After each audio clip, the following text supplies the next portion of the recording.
그래, 서울법회에서 그 영미법부님이라는 분을 처음 만났어요. 그래서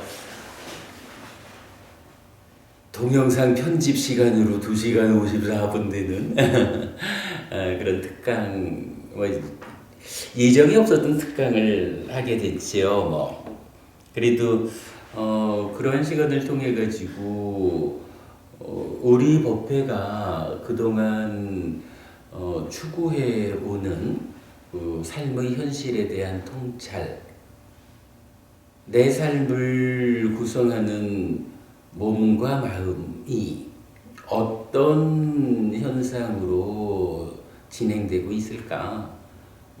그러한 실질적으로 살아가는 이야기를 짚어볼 수 있었고, 그 가운데 이러한 삶의 과정에 어떤 자리에 어떤 문제가 있으면 괴로움이 생길까라는 부분을 짚어볼 수 있었던 거죠. 정말 이 부분은 우리 스스로가 생각해봐도 놀라운 발견인 것 같아요. 우리 마음이 표면에서 몸과 함께하는, 그래서 안이비설신의 육내입처거나 신구의 삼업, 이렇게 몸과 함께하는 영역에서 제어되어야 하는 것은 당연한 일이지만, 이러한 표면의 일이 사실은 내면에 있는 마음 혼자 작용하는 영역에 지배를 받고 있다라는 거잖아요. 그랬을 때 이 몸과 함께 하지 않는 마음의 영역에서 어떤 문제가 있을까? 그 문제를 이제 우리가 정확하게 짚어낸 거예요. 기본적으로 번뇌가 2차 인식에 작용함으로써 탐진치를 만들고, 대표적으로 탐을 내재하는 것으로의 찢다.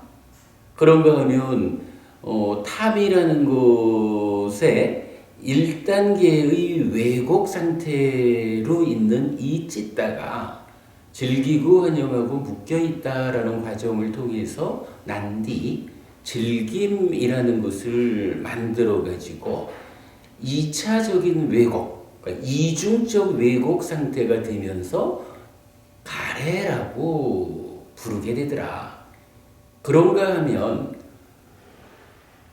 2차 인식, 즉 느낌을 상의 간섭하에 분별해 알아가지고 탐진치가 생겨나는 요 내면의 인식 과정을 주도하는 게 누구냐라고 하니 식이잖아요. 1차 인식, 즉 내입처가 외입처를 감각해서 안다라는 그 작용에 의해서 새끼처조 생겨나는 요 식이 주도적으로 2차 인식을 해서 탐진치를 만드는, 그래서 찢다, 마음 심자를 쓰는 이 마음의 왜곡 상황을 초래하는 거잖아요.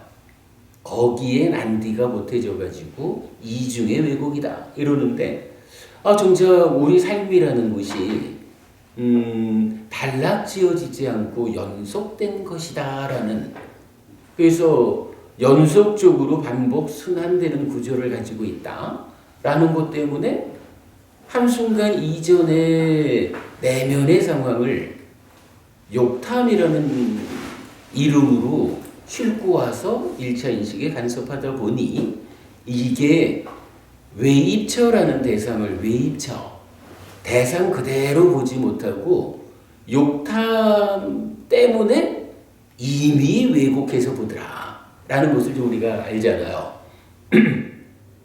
그래가지고 새끼쳐진 식이 대상 자체를 인식해서 하는 것이 아니고 욕탐 때문에 왜곡된 상태를 인식해서 하는 거더라. 이때 욕탐 때문에 왜곡되어 있는 대상의 상태, 외입처의 상태를 니미따 이렇게 부르는 거잖아요. 그래서 이중적인 왜곡이다라고 보아도 좋겠지만 사실은 한순간 이전, 과거의 영향 때문에 태생적으로 가지고 있는 왜곡이 또 있더라. 그래서 삼중의 왜곡이라는 것을 보아낸 거죠. 이렇게 몸과 함께하는 표면의 영역 말고 내면에서 식과 심이라고 하는, 그리고 오염 상태인 가래라고 하는 이 내면의 상황이 삼중의 왜곡 상태를 겪고 있다. 이것 때문에 표면의 삶이 영향받는다? 아니면 지배되어 가지고 왜곡된 삶을 살아서 괴로움을 만든다. 이걸 우리가 보아내는 거잖아요. 정말이지 내면의 마음이 이렇게 삼중의 왜곡 상태에 있다라는 것을 그야말로 우리가 소설 쓴 거 아니고 경전적 근거를 가지고 경전이 알려주는 내면의 상황을 해석해냈다라고 하는 것은 정말로 훌륭하고 앞으로 불교를 바꾸는 일이 될 거다 생각을 했죠. 이게 그것을 찾아냈다라는 자체가 사실은 의미가 있는 것은 아니라고 보아야 되죠. 바로 표면에 우리 삶을 지배하는 이 내면의 이야기가 이제 알려짐에 의해서 어떤 일을 우리가 하나요? 삼중의 왜곡이 해소될 수 있다는 거죠. 부처님이 분명히 부처님 나는 고와 고멸을 말한다 라고 선언을 하시는데, 그때에 고를 말한다라고 하는 것이 고가 있어야 된다라고 말하는 건 아니잖아요. 우리 현실에 이러한 고, 즉 불만족이 있다라는 것을 알아라, 자각해라. 그러한 자각 위에서 내가 이러한 불만족에 동의하지 않는다. 나는 불만족이 해소된 고멸의 삶을 살겠다. 이래가지고 고와 고멸이 선언되는 거잖아요. 불교는 우리 삶이 괴롭다, 어떻게 해서 괴로운지 압니까? 이거를 밝히는 거에 목적을 두진 않는다고요. 어떻게 하면 이 괴로운 삶을 해소할 수 있을까? 정말로 괴로움 제로 행복 100의 삶을 실현할 수 있을까? 여기에 불교의 의미가 있는 거죠.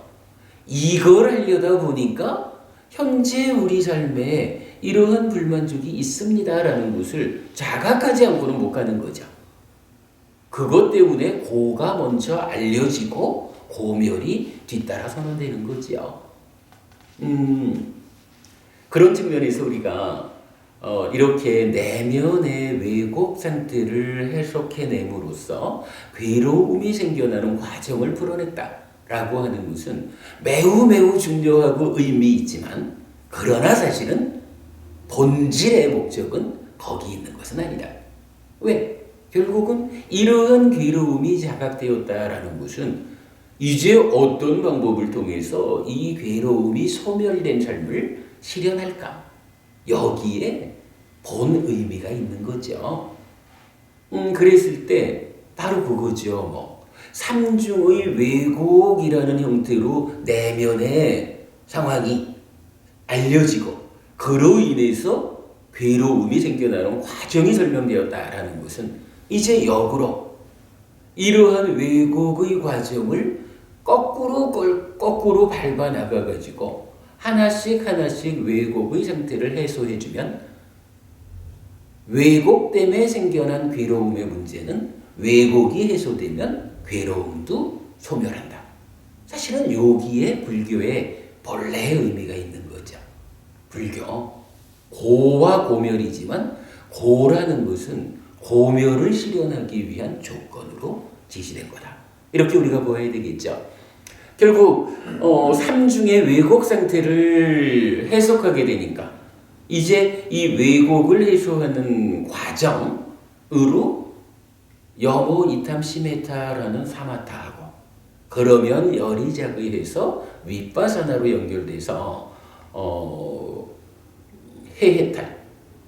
해해탈이 받쳐주는 시메탈. 그래서 부동의 시메탈로 삼매에서 나온 일상의 삶에서도 찌따의 청정함이 흔들리지 않는 이런 부동의 시메탈을 실현하게 되는 거죠. 그것으로 우리 삶이 완성된다. 불교가 지시하는 완성점을 실현하는 것이다. 우리가 이렇게 말할 수가 있는 거죠. 어쨌든 최근에 우리가 이런 그 왜곡과 해소에 대한 경전적인 해석을 해냈다라는 것은 정말로 큰 의미가 있죠. 근데 이제 어쨌든 지난 금요일 날은 그 처음 만나서 수행에 매진한다라고 표현하지만 조금 다른 측면에서 보면 그 수행이 누가 안내하는 수행인지 누구의 가르침에 의해서 방향이 설정된 수행인지 이제 그 수행을 정말로 매진해서 나아갈 때 부처님께서 안내하는 그러한 완성된 삶으로 이끌어지는 건지 이 부분에 대해서 확인되지 않는다라는 것 때문에 그래도 또 우리 법회에 참석하신 그 인연 때문에 지난주에는 좀 긴 시간 수행에 매진한다라는 곳에 전제되는 것으로 부처님께서 어떤 수행을 가르쳐 주셨는지 그 부분에 대해서 바르게 알아야겠습니다. 라는 주제로 한 3시간 가까운 특강을 했죠.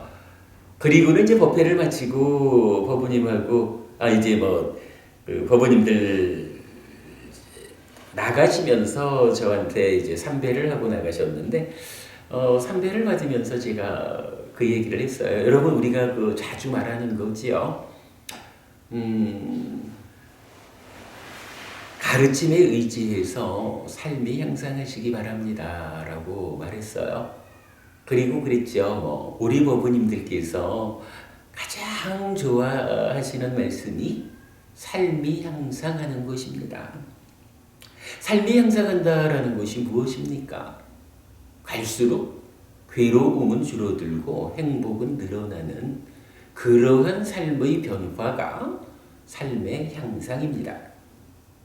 말하자면 내일은 오늘보다 괴로움은 요만큼 줄어들고 행복은 요만큼 늘어날 것이고 1년쯤 지나면 괴로움은 이만큼 줄어들 거고 행복은 이만큼 늘어날 거고 많은 세월이 지나가지고 정말로 이제 이 세상을 마감하자라는 시점에 가 있을 때는 괴로움은 정말 많이 줄어들었고 행복은 정말 많이 늘어난 그러한 상태로 삶을 마감하는 거 이것이 삶을 향상하는 것일 겁니다. 그러한 향상이 이어지는 또 다른 나의 삶, 윤회한다라는 우리 현실을 보아야 하니까 결국은 이러한 삶의 과정이 쌓여가지고 이제 다음 생에는 지금보다 훨씬 더 좋은 조건으로 태어나가지고 훨씬 더 행복한 삶을 살아가고 그 가운데에 더 훌륭하게 수행해서 해탈을 실현하는 열반을 실현하는 그러한 삶을 만들어가는 것이 삶의 향상입니다. 라고 헤어지는 인사말을 제가 해드렸습니다.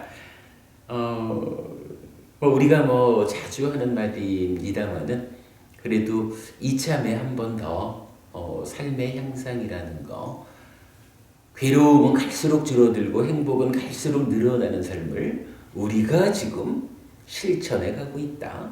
실현해 가고 있다. 그것을 하기 위해서 부처님 가르침을 바르게 배워서 아는 것이 토대가 되기 때문에 이렇게 모여서 공부를 함께 한다. 뭐 이런 우리 법회에 대한 정체성, 그렇게 말해도 좋을 것 같습니다. 뭐 처음 오셨던 법부님한테 이 어찌 생각하면 3시간 가까운 시간을 대학 강의실에서도 듣기 어려운 이야기를 들려드려가지고 조금 좀 어렵지 않았을까 걱정은 되는데, 그래도 뭐 아주 도움이 됐다고 그 말씀을 남겨주셨어요. 그게 사실 도움이 되는 겁니다. 그냥 뭐 보통 살아가는 사람들에게도 이런 말씀은 도움이 되는 말씀인데, 특히 그 법부님 같은 경우는 수행에 매진하는 사람이다라고 수행자로서의 삶의 방향을 가지고 있는 분이거든요. 그럴 때 참으로 어떤 수행이 참으로 삶을 향상으로 이끄는 수행법일까? 이 부분을 설명드릴 수 있다라는 것은 법부님한테도 몇 시간 앉아가지고 아이고 힘들어 할 수도 있겠지만 힘든 것을 훨씬 넘어서는 도움되는 시간이었을 것이다, 이렇게 생각을 했죠. 수행을 하는 시간인데 뭐 또 좀 얘기를 좀 많이 했습니다. 시간이 좀 많이 됐으니까 한 20분 정도만 우리 수행하고 새출발 법회 시작하도록 하겠습니다.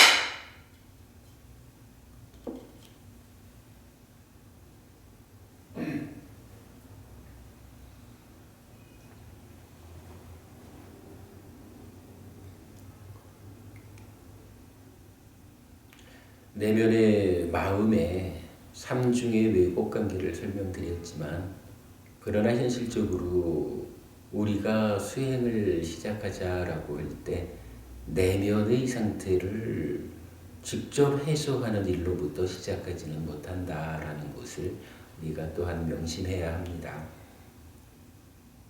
내면의 문제를 해소하기 위해서는 여실직견이라는 조건이 충족되어야 하고, 바른 삼매가 성취될 때 여실직견으로 이어집니다. 그래서 바른 삼매를 성취하기 위한 필수품의 과정, 사념처 수행을 통해서 업을 제어하고 삼매에 드는, 여기부터 수행은 시작됩니다. 그러나 수행이 이미 높아서 내면의 상태를 직접 발견할 수 있는 분은 내면의 상황의 해소로 직접 들어가셔도 좋겠습니다. 20분간 수행하겠습니다.